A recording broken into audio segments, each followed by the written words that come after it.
Bharatiya Janata party అభ్యర్థి శ్రీమతి మాధవలత అక్కగారు మరి ఇప్పుడిప్పుడే లంగరోజు ఇచ్చేశారు. మరి ఈ రోజు ఎంఐఎం గుండెల్లో ఉద్యోగించినటువంటి మన నాయకురాలు ఇప్పుడు మన ముందుకు వచ్చింది.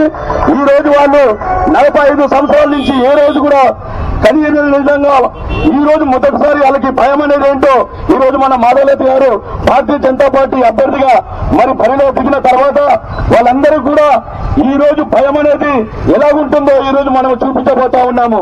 దయచేసి ప్రతి ఒక్క కార్యకర్త కూడా మెల్లిమెల్లిగా మీ యొక్క వాహనాలను తీసుకొని ముందుకు సాగాలి. ట్రాఫిక్ వరకు విజ్ఞప్తి చేస్తా ఉన్నాను. కొంచెము ఈ యొక్క ట్రాఫిక్ ని కొద్దిగా ఒక పక్కకి పంపించాల్సిందిగా కోరుతా ఉన్నాను.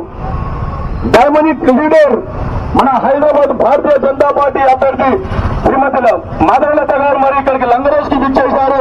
లంగరోజున పడినటువంటి ప్రతి వ్యక్తికి ప్రతి కార్యకర్తకి నేను ఉన్నాను అనే ధైర్యం ఇవ్వడానికి రేపు రానున్న 13వ తారీఖు రోజు మనందరం కూడా కమలం పువ్వు గుర్తుకి ఓటేసి మన యొక్క అభ్యర్థి అయినటువంటి మాధవలత అక్క గారిని అత్యధిక మెజార్టీతో గెలిపించి మరి మనందరం మన తరఫున పార్లమెంట్ కి పంపించాల్సిందిగా మీ అందరితో కోరుతా ఉన్నాము.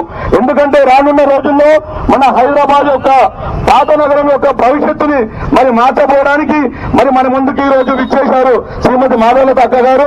మరి మనందరం కూడా కులాలకి మతాలకి అతీతంగా